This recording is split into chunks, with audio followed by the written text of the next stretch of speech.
आप सभी को मेरा नमस्कार। आज के समाचार पत्रों में एक खबर आई है कि उत्तर प्रदेश की हाई कोर्ट ने एक जनहित याचिका पर सुनवाई करते हुए नगर निकाय के चुनाव की अंतरिम घोषणा पर अग्रिम आदेश तक रोक लगा दी है।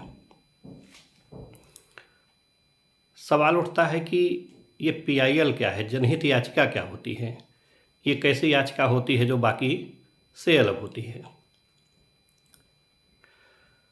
जनहित याचिका या पीआईएल, इसका पूरा नाम पब्लिक इंटरेस्ट लिजिटेशन है और ये कोई संवैधानिक व्यवस्था नहीं है।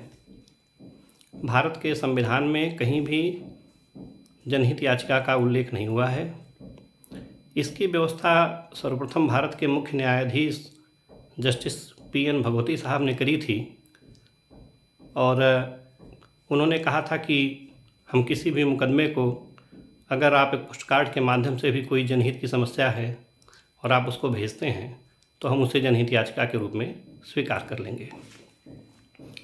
तो जनहित याचिका या पीआईएल एक ऐसी याचिका होती है जो व्यापक जनहित के मुद्दे से जुड़ी होती है। इसमें किसी व्यक्ति का व्यक्तिगत हित नहीं होना चाहिए और इसका जो एरिया होना चाहिए वो व्यापक जनहित से जुड़ा होना चाहिए। प्रश्न है कि पीआईएल दाखिल कहाँ होता है। तो पीआईएल भारत के सर्वोच्च न्यायालय या संबंधित क्षेत्राधिकार वाले उच्च न्यायालय में दायर किया जाता है। पीआईएल को अधीनस्थ न्यायालयों में दायर नहीं किया जा सकता। वहाँ के मुख्य न्यायाधीश पीआईएल दाखिल हो जाता है तो वहाँ के मुख्य न्यायाधीश इसका परीक्षण करते हैं कि ये स्वीकार करने योग्य है या नहीं है, और अगर ये स्वीकार करने योग्य होता है तो इस पे संबंधित पक्ष को नोटिस जारी किए जाते हैं और उस पर कार्रवाई करी जाती है। पीआईएल कौन दायर कर सकता है? पीआईएल को कोई भी व्यक्ति अथवा कोई भी संस्था किसी जनहित के मुद्दे को लेकर दायर कर सकती है अथवा न्यायालय इसका स्वतः संज्ञान ले सकता है और उस पर संबंधित पक्षों से जवाब मांग करके कार्रवाई कर सकता है।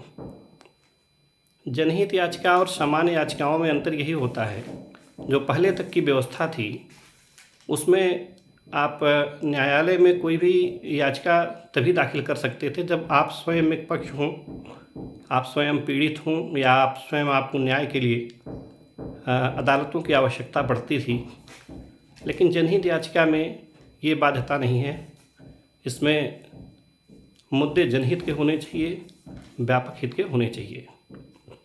भारत में जनहित याचिकाओं के प्रारंभ होने के बाद लगभग मैं कह सकता हूँ कि कोर्ट में एक तरह से इसकी बाढ़ सी आ गई।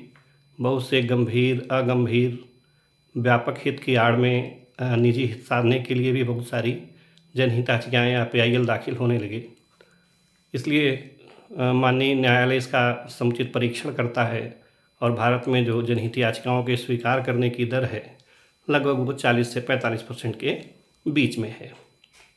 जनहित याचिका जनहित के मुद्दों का एक महत्वपूर्ण अस्त्र है और बहुत से जो व्यापक हित के मुद्दे हैं जैसे बाल श्रम, पर्यावरण संरक्षण, मानवाधिकार, मूलाधिकार, मानव व्यापार, बहुत सारे ऐसे मुद्दों पर जनहित याचिकाओं के माध्यम से कोर्ट ने सुनवाई करी और उस पर व्यापक निर्णय दिए जो कि बाद में अभिलेख के रूप में काम किया और अदालतों के लिए नज़ीर बने। बहुत बहुत धन्यवाद।